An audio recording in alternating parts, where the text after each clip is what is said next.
Hello friends, target UPSC with Nishant में आप सबका स्वागत है। आज मैं फिर से आप लोगों के समक्ष उपस्थित हूं। आज मैं एक नए शख्सियत के साथ उपस्थित हूं, एक नए विषय पर बात करने के लिए, एक नई जगह पर हूं। आज हूं मैं दिल्ली के मुखर्जी नगर से ही सटा हुआ इलाका गांधी विहार, जहां यूपीएससी की तैयारी करने वाले छात्र रहते हैं। यह मुखर्जी नगर से लगभग 500 मीटर दूर है।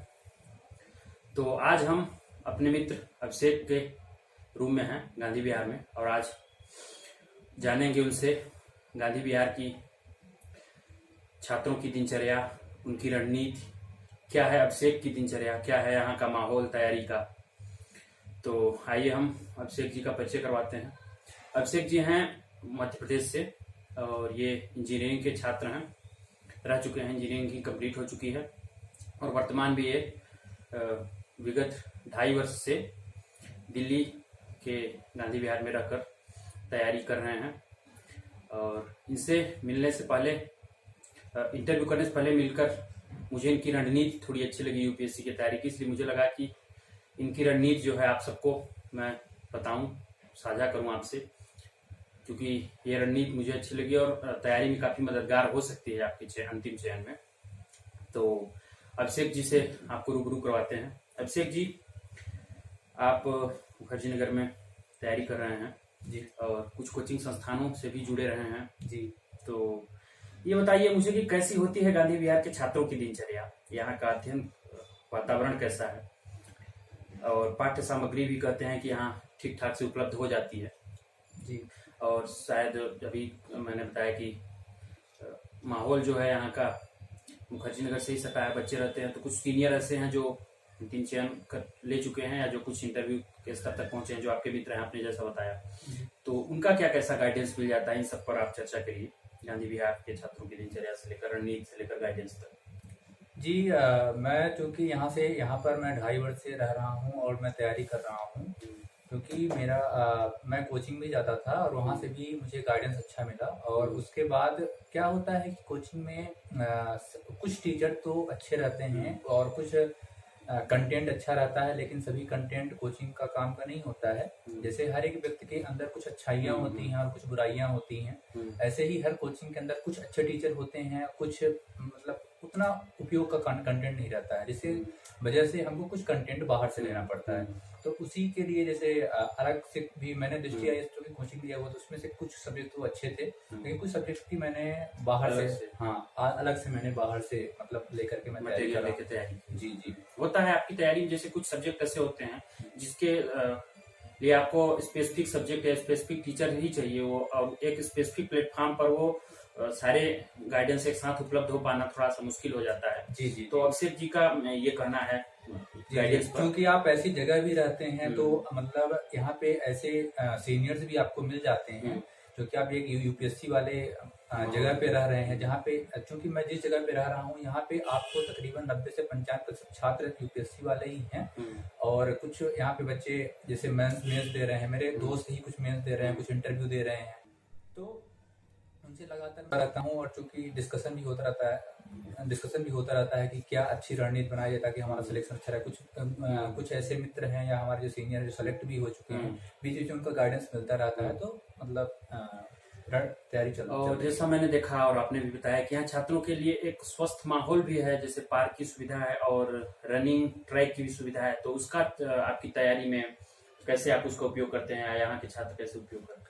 चूंकि आप जब जैसे क्या होता है कि यूपीएससी की जो तैयारी है एक लंबी तैयारी है, ये 1 महीने 2 महीने वनडे एग्जाम की तैयारी नहीं है। आपको तकरीबन कम से कम 1.5 साल 2 साल इसमें देना पड़ता है, कम से कम ये समय है। तो इसके लिए आपको चूंकि एक अच्छा स्वस्थ शरीर ही स्वस्थ शरीर से ही स्वस्थ मस्तिष्क का विकास करता है। इसके लिए आपको थोड़ा सा शारीरिक मतलब फिटनेस की भी जरूरत होती है। तो यहाँ पे पास में रनिंग ट्रैक भी है, आप सुबह जा करके आप दौड़ भी सकते हैं। और पास में अगर आपका जैसे पढ़ने में मन नहीं लग रहा है, 5-6 घंटे आप पढ़ लिए हैं, थोड़ा सा मन अच्छा नहीं लग रहा था, पार्क में जाकर कुछ देर बैठ सकते हैं, थोड़ा सा अच्छा लगने लगता है, उसके बाद आप फिर से वापस आकर के पढ़ने लगते हैं। यानी आप एक कमरे के मोनोटोनस वाले वातावरण से थोड़ा प्रकृति के सानिध्य में जाते हैं। पार्क में भले आर्टिफिशियल ही चीजें सजाई जाती हैं, लेकिन होती नेचुरल है। जी पौधे नेचुरली होते हैं, तो वहाँ आप जैसे मित्रों से भी मुलाकात हो गई वहाँ अगर कोई आया है जी जी तो एक निरंतरता जो होती है आपकी 5 घंटे की पढ़ाई से, जी वो हट के आप अगर 10 मिनट पार्क में बैठ जाते हैं फिर बिल्कुल वापस बिल्कुल। आते हैं तो पढ़ाई में अच्छे क्योंकि से यहाँ पे पार्क जो है, तो हम अगर पार्क में भी जाते हैं थोड़ा सा अच्छा हम्म। लगता है। जैसे हम थोड़ा सा अगर डिमोटिवेट अगर हो रहे हैं तो पार्क में भी जाएंगे तो वहाँ पे भी बच्चे बैठ करके पढ़ते रहते हैं। थोड़ा सा ये लगता है, थोड़ा सा अच्छा लगता है कि नहीं, हम भी बस मेहनत नहीं कर रहे हैं, हम एक कंपटीशन की रेस में है, तो हमको भी थोड़ा सा ज्यादा मेहनत करने की जरूरत है। बस यही थोड़ा सा मतलब ऊर्जा प्रदान करता है। आप कहीं भी अगर यहाँ पे निकलते हैं तो जैसे आपके मित्र भी मिल रहे हैं, और ज्यादातर आपको यहाँ पे, चूंकि यह एक ऐसा एरिया है यहाँ पे तकरीबन 10 से 15 हजार बच्चे रहते हैं, लेकिन आप निकल जाएंगे तो आपको एक भी व्यक्ति, शायद 10 लोग 15 लोग ही दिखेंगे, आपको कोई दिखेगा नहीं। उसके पीछे कारण ये है कि सब बच्चे अपने कमरे में या फिर लाइब्रेरी में जाके पढ़ते रहते हैं, और आप जैसे ही मतलब लाइब्रेरी में जैसे जाएंगे या लाइब्रेरी का भी चलन इस समय हो रहा है, छोटे शहरों में भी हो रहा है। दिल्ली में लाइब्रेरी का चलन है कि बच्चे लाइब्रेरी में जाकर पढ़ाई करते हैं। जी तो उस पर मैं अगले सवाल में आपसे बात करूंगा लाइब्रेरी के संदर्भ में। जी अगला सवाल मेरा है कि क्या हो रणनीति तैयारी की। जैसे आपने मैंने बताया कि इंजीनियरिंग बैकग्राउंड से हैं, तो कहते हैं कि इंजीनियरिंग के छात्रों का जो दृष्टिकोण होता है वो तैयारी का वो विशिष्ट होता है, वो अन्य से कुछ अलग करते हैं। और इधर बीच छात्रों की जो चयन हो रहे हैं यूपीएससी में, और उसमें इंजीनियरिंग बैकग्राउंड के छात्रों का दबदबा सा है। तो दबदबा है क्योंकि वो मेहनत करते हैं, उनकी अलग रणनीति होती है। तो मैं अपने दर्शकों को ये बताना चाहूंगा कि इंजीनियरिंग के बैकग्राउंड के जो स्टूडेंट है वो क्या अलग करते हैं। आप भी ऐसा कुछ अलग करके, उनसे सीख के अलग करके आप अपना अंतिम चयन करा सकते हैं। तो आपसे मैं सवाल करूंगा कि आपकी दिनचर्या क्या है, यूपीएससी की आपकी जो तैयारी उसकी रणनीति क्या है, आप किस तरह से तैयारी। देखिए निशान जी, जैसे आपने बोला कि ये एक इंजीनियरिंग के जो एक इंजीनियरिंग का जो छात्र होता है उसी की क्या दिनचर्या होती है। देखिए वास्तविकता मैं इंजीनियरिंग फील्ड से हूँ, लेकिन ऐसा कोई जरूरी नहीं है कि आप इंजीनियरिंग फील्ड से हो तभी इस एग्जाम में सेलेक्ट हो रहे हैं, क्योंकि बहुत सारे उदाहरण आपको देखने के लिए मिल जाएंगे। और बहुत सारे क्योंकि बच्चे सेलेक्ट होते हैं, इंजीनियरिंग के बच्चे इसलिए सेलेक्ट होते हैं क्योंकि वो उनका जो शुरू से जो बैकग्राउंड होता है, बैकग्राउंड थोड़ा सा सही रहता है। जैसे वो जब तो 11th-12th में वो मैथ लेके पढ़े होते हैं तो एक मेहनत करने की हैबिट होती है। उसके बाद इंजीनियरिंग बैकग्राउंड में जाते हैं तो इंजीनियरिंग में भी मेहनत करनी पड़ती है। तो एक पढ़ाई का जो आवर होता है उनका लगभग मेंटेन रहता है, तो एक मेहनत की हैबिट पड़ी रहती है। बस यही कारण है, और दूसरा कोई कारण नहीं। और दूसरी बात मैं यहाँ चर्चा करना चाहूंगा कि जैसे आप किस तरीके से पढ़ें। तो सबसे पहले तो आप प्रीवियस ईयर क्वेश्चन पेपर, और जो जैसे आपको बहुत सारे यूट्यूब में चैनल मिल जाएंगे या बहुत सारे वीडियो मिल जाएंगे, आपको कहीं भी जाने की जरूरत नहीं है। आप सबसे पहले प्रीवियस ईयर क्वेश्चन पेपर और सिलेबस हमेशा अपने स्टडी टेबल पे रखें। कुछ भी पढ़ने से पहले क्योंकि आप जैसे आप पेपर भी पढ़ रहे हैं, यूपीएससी की तैयारी आपकी ऐसी होनी चाहिए कि आप पेपर भी पढ़ रहे हैं तो आपको कोई भी आपने न्यूज पढ़ा, जैसे अभी मान लीजिए कि इन्फ्लेशन का कोई न्यूज आ गई न्यूज़पेपर में, तो अगर आप उसको पढ़ रहे हैं तो आपको सीधे कनेक्ट करना चाहिए कि इन्फ्लेशन क्या होती है, इन्फ्लेशन कैसे काउंट करते हैं। यानी ये न्यूज हमारे यूपीएससी के एग्जाम में कैसे काम की हो सकती है, वो आप तभी जानेंगे जब आप यूपीएससी के विगत वर्ष के प्रश्न पत्र देखेंगे। जी कि आपको जिस दिशा में जाना है, अगर आपका नॉलेज उस दिशा के बारे में नहीं है, आप मैप लेके नहीं चले हैं, तो आप दिशा भ्रम भी हो सकते हैं और गलत गंतव्य पर पहुंच सकते हैं। तो यूपीएससी के जो प्रश्न पत्र होते हैं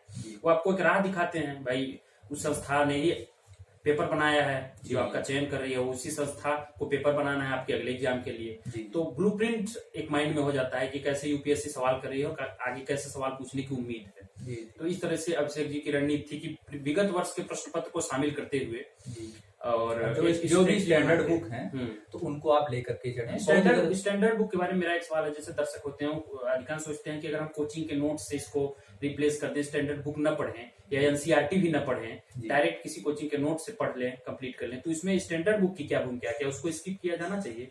देखिए मैं तो ये बिल्कुल नहीं कहूंगा कि आप स्टैंडर्ड बुक को स्किप करें, क्योंकि कोचिंग में आप जब भी जाते हैं तो एक सीमित समय होता है, तो शिक्षक अगर चाह भी लेगा तो हर एक चीज आपको नहीं बता सकता है। और दूसरी बात ये है कि यूपीएससी हर साल अपना नेचर चेंज करती है, अपनी प्रकृति चेंज करती है, अपने क्वेश्चन के। आप विगत वर्ष का जब क्वेश्चन पेपर जब अध्ययन करेंगे तो अलग अलग, जैसे पहले यूपीएससी सिर्फ कॉन्सेप्ट बेस्ड पर क्वेश्चन पूछते, जैसे विगत 2-3 वर्षों से हम देख रहे हैं कि यूपीएससी फैक्ट पर जा रही है। तो इससे आप अगर मेरे हिसाब से अगर आप स्टैंडर्ड बुक लेके चलेंगे तो ज्यादा चलेगा, क्योंकि स्टैंडर्ड बुक से बाहर से कोई क्वेश्चन नहीं आएगा। स्टैंडर्ड बुक आपकी उस नोट्स को पढ़ने की या समझने की और वो धारणा विकसित कर देगी कि आपको कैसे समझना है चीजों को। कभी कभी स्टैंडर्ड बुक की ही समरी टाइप का वो नोट्स में बना दिया जाता है। अगर आप स्टैंडर्ड बुक पहले पढ़े हैं तो उसको समझने में आपको आसानी होगी। जी इस तरह से अब हमारा अगला जो प्रश्न है। तो मैंने बताया कि जैसे दिनचर्या पर आपने थोड़ा बहुत बताया, थोड़ा सा उसमें इंक्लूड करिए कि गांधी विहार के जो छात्र हैं जी वो उनका डेली रूटीन क्या होता है। जैसे जानने की इच्छा एक होती है जो सामान्य दर्शक होते हैं जो दिल्ली से बाहर है, तो वहाँ की बच्चों की दिनचर्या कैसी होती है, रात को पढ़ते हैं, दिन को पढ़ते हैं, कितने घंटे पढ़ते हैं, घंटे को लेकर भी लोग परेशान रहते हैं, कितने घंटे पढ़े, कैसे पढ़े। तो इस पर थोड़ा सा बहुत संक्षेप में आप प्रकाश डालिए। देखिए, ऐसा है कि कुछ बच्चे तो लेट नाइट स्टडी भी करते हैं और कुछ बच्चे मॉर्निंग शिफ्ट भी लेते हैं। तो यह व्यक्ति विशेष के ऊपर निर्भर करता है। इसमें ऐसा कुछ नहीं है कि आप कितने टाइम पढ़ रहे हैं, यह आपके ऊपर निर्भर करता है कि आप कितने टाइम, मतलब किस टाइम पे आप कंफर्टेबल हैं। अगर आप सुबह नहीं उठ पा रहे हैं तो आराम से 8 बजे 9 बजे उठिए, तब से आप नाश्ता करके उसके बाद पढ़ना आप स्टार्ट कर दीजिए। अगर आप मान लीजिए सुबह में अगर आप कंफर्टेबल हैं, सुबह उठ के पढ़िए, ऐसा कुछ नहीं है।